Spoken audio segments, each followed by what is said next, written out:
Salam dostlar.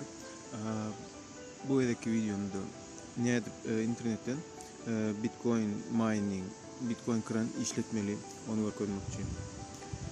Play Market'e girip ilk bilen şöyle pois görüyoruz. Programın adı CryptoTab.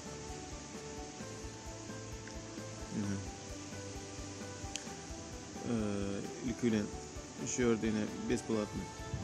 Men уже скачать ettim bunu. CryptoTab Lite. Get Bitcoin in your wallet yazılan. Şunu скачать edeceğiz. Sonra скачать edildiğinden sonra yeni şun Wi-Fi var. CryptoTab VPN. Şunu скачать etmeden şunaki programı CryptoTab Lite işlemeye. İşleye atak Bitcoin mining işleniyor.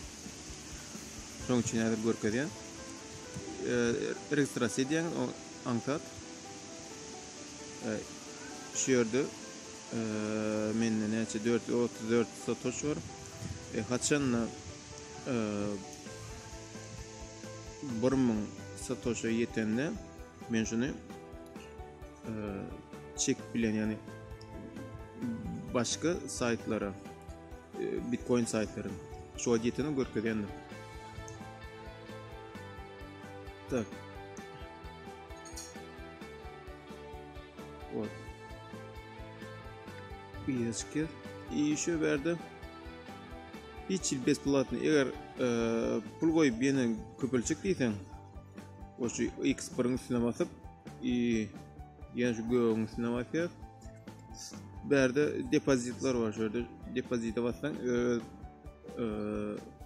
nimeti görkediyendir. Bakalar men Türk nemeden geldim men şu o sitede yaşamsam. O herkinin öz bakadı var. Atak yani men buna koymadım.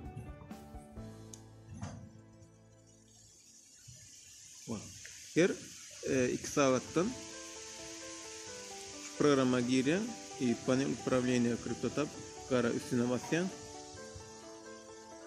Sonra her gedek şu 1 saat 32 minut kaldı men gidip şunun üstüne yeni aktive deyip çıkıyor. Her 2 saatten sonra aktive üstüne basyan yeni şu mining işlep başlıyor.